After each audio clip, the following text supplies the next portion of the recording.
इस वक्त मौजूद हैं लियाकत बाग, जो लियाकत बाग किसी तारुफ का मोहताज नहीं है, बड़ी एक इसकी हिस्ट्री है। और जमात इस्लामी का जो धरना है 13वें रोज़ में दाखिल हो गया है। और हमारे साथ मौजूद हैं अरसलान खान खाटवानी, इनसे बात करते हैं ये किस तरह जमात इस्लामी में है। और यहाँ पर मेट्रो स्टेशन के साथ ही मेट्रो की सीढ़ियों पे इन्होंने एक छोटा सा बैठने की जगह बनाई हुई है, कालीन बिछाई हुई है, और इनके पास मेहमानों का आने जाने का सिलसिला भी है और जमात इस्लामी के साथ जुड़े हैं। तो अरसलान खान खाटवानी से बात करते हैं। तो आप अपना हीरो स्टाइल, मगरब स्टाइल सब छोड़ छाड़ पाकिस्तान है और जमात इस्लामी के साथ वाबस्ता हो गए, तो अपना सफ़र आपका कैसा जारी है, आने का क्या सबब था और अभी इसको किस तरह आगे?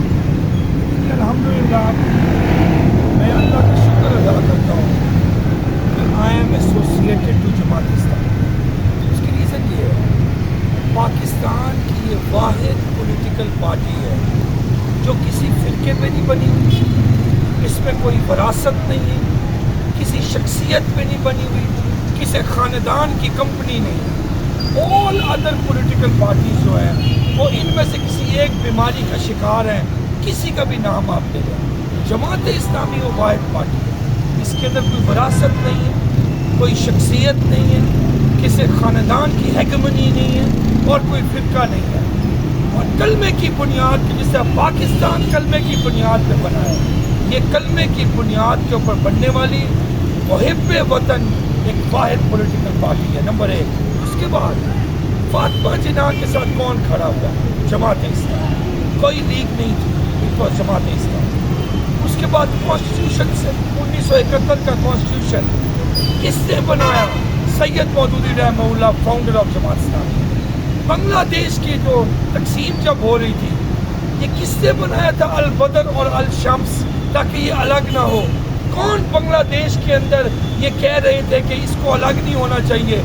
जमात इस्लामी। वहाँ पे भी यहाँ पे भी अल बदर अल शम्स जमात इस्लामी की, आर्मी के साथ मिलकर जिद्दोजहद की उन्होंने, ये जमात इस्लामी थी। उसके बाद PNA की तहरीक ले लो, फिर हर तरह के मार्शल लॉ के खिलाफ खड़े होने वाली है। फिर उसके बाद अफगान जिहाद के अंदर रशिया सुपर पावर को मार भगाने वाली जमात इस्लामी। MMA दौर के अंदर अमेरिका को मार भगाने वाली जमात इस्लामी। और इंशाअल्लाह ताला फिर कराची के अंदर भत्ता खोरों MQM और पीपल्स पार्टी जो एक जागीरदाराना तसल्लुत कायम किया हुआ है, उनके असर को ख़त्म करने वाली जमात इस्लामी। तो मैं इसके अलावा मैं क्या क्या गिनवाऊँ, कितना कुछ। अब बांग्लादेश का रेवोल्यूशन देख लें, जमात इस्लामी देख लें। फिर इंटरनेशनली आप देखें, इख्वान और मुस्लिमीन इजिप्ट में जमात इस्लामी की कोख से बनने वाली हसन बन्ना शहीद और सैयद मौदूदी रहमहुल्लाह एक तहरीकी भाई थे। आप तुर्की के अंदर अक पार्टी देखें, ये जमात इस्लामी की कोख से जन्म देने वाली सैयद नजमुद्दीन और अलबकान रहमहुल्लाह, काजी हुसैन अहमद रहमहुल्लाह के दोस्त भाई और कोख से जन्म लेने वाली। ट्यूनीसिया के अंदर, अल्जायर के अंदर, फिर उसके बाद आप देखिए फ़लस्तीन के अंदर हमास को देखिए, देन मोर ओवर अल खिदमत। पूरी दुनिया के अंदर हर किसी ने माना है फ़लस्तीन के अंदर मदद करने वाली, सबसे बड़ा रिलीफ फंड बनाने वाली अल खिदमत। पाकिस्तान के यतीमों को सीने से लगाने वाली आगोश प्रोजेक्ट स्टार्ट किया अल खिदमत जमात इस्लामी। मैं क्या क्या गिनवाऊँ जमात इस्लामी का। ये तो वो जो एक शेर है ना जी, कल 14वीं की रात थी, शब बन रहा चर्चा तेरा, किसी ने कहा ये चांद है, किसी ने कहा चेहरा तेरा। तो जमात इस्लामी तो सिबकतुल्लाह है, अल्लाह के रंगों में रंगी हुई है। हर रंग उठा के देखें अल्लाह का, तो आपको जमात इस्लामी का कोई ना कोई फीचर नजर आएगा। तो इसलिए मैं आई एम अ प्राउड जमातिया, आई वॉज बोर्न एज जमातिया, आई विल डाई एज जमातिया इंशाअल्लाह। और इंशाअल्लाह ताला इसी तरह ही बहावल नगर के अंदर जो तसल्लुत कायम है वडेरों का, जालिम जागीरदारों का, जालिम सनतकारों का, उनसे भी मैं अपना बहावल नगर छीनूंगा और बहावल नगर को खुशहाल और तरक्की याफ्ता बनाऊंगा।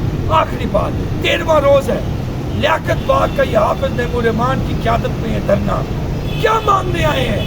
बिजली के बिल कम करें, क्या आपका मसला नहीं है? क्या न्यूज़ 1 के ہر بندے کا یہ مسئلہ نہیں ہے, ہر پاکستانی کا مسئلہ نہیں ہے. جانور بیچنے میں مجبور ہیں دیہات والے, چوڑیاں, کنگن, بندے, چیزیں بیچنے میں مجبور ہیں خواتین. مجھے کل ملا جی یہاں پہ ایک میرا بہاول نگر کا اے سی کا کام کرنے والا ٹیکنیشین, کہتا ہے خاکوانی صاحب 65,000 تنخواہ میں کماتا ہوں, میرا بل 73,000 آیا ہے. میری ماں کا مجھے بہاول نگر سے فون آیا کہ بل دے دو. کہتے کیا کروں, مر جاؤں, کیا کریں شہباز شریف, ہم کیا کریں, تم بجلی کے بل کیسے کم نہیں کرو گے. ہاں جواز کام یہاں پر تیمور رحمان تم سے بجلی کے بل بھی کم کروائے گا, تمہاری عیاشیاں ختم کروائے گا, تمہاری گاڑیاں, پیٹرول, یہ سب ختم کروا کے عوام کو پتہ ہونا چاہیے. 1300 سی سی گاڑی پہ حافظ نعیم بیٹھتا ہے, وہ سب کو بٹھائے گا اس کے اوپر انشاءاللہ. آئی پی پی سے بدماشیہ طبقے کی اجارہ داری ہے, یہ بالکل ایسے ہی ہے جیسے کے پی کے کا جو ٹبیکو مافیا ہے, کے پی کے کا جو ماربل مافیا ہے, جو شوگر مل مافیا ہے پنجاب اور سندھ کا, اسی طرح آئی پی پی مافیا ہے. ان مافیاز کے تسلط سے حافظ نعیم پاکستان کی جان چھڑوائے گا انشاءاللہ. اور میں حافظ نعیم کے لیے اللہ کی خاطر جماعت اسلامی کے اندر رہتے ہوئے اپنی جان آخری دم تک اپنا سب کچھ بازی لگاؤں گا انشاءاللہ. آئی وی لو پاکستان.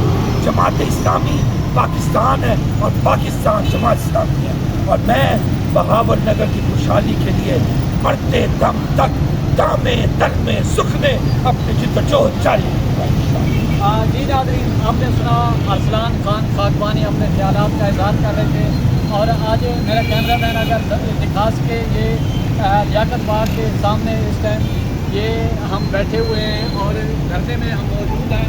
تو یہ ٹریفک بھی رواں ہے اور جماعت اسلامی کا دھرنا بھی جاری ہے, اور جماعت اسلامی کی کوشش ہوتی ہے کہ کسی بھی شہری کو ان کی وجہ سے کوئی تکلیف نہ ہو, بلکہ یہ ان کے لیے آسانیاں بانٹتے ہیں. اور یہی وجہ ہے کہ جو میٹرو اسٹیشن کے ساتھ ایک اسٹیئر جو ہیں وہاں پر انہوں نے ایک اپنا چھوٹا سا بیٹھنے کی جگہ بنائی ہے, اور ڈیرا بہاول نگر, اور جہاں بھی دوست بھی آ رہے ہیں ان کے, اور بڑا اچھا سسٹم بنایا ہوا ہے. اور مہمانوں یہ ہماری سرائی کی گندی ہے جناب, اور یہ سوہن حلوہ بھی ہے ملتان کا سوہن حلوہ نگر کا, اور ساتھ دوست بھی باجوہ صاحب بیٹھے ہوئے ہیں, اور باقی دوست بھی یہاں پر آ رہے ہیں, اور ان سے گفتگو بھی ہو رہی ہے, ملک کی سیاست بھی ڈسکس ہو رہی ہے, اور عوامی ایشوز پر بھی بات ہو رہی ہے. اسی کے ساتھ پرچار کی ٹیم کو اجازت دیں, گرد و نواح کا خاص خیال رکھیں, لوگوں کے لیے آسانیاں پیدا کریں. لو یو پرچار.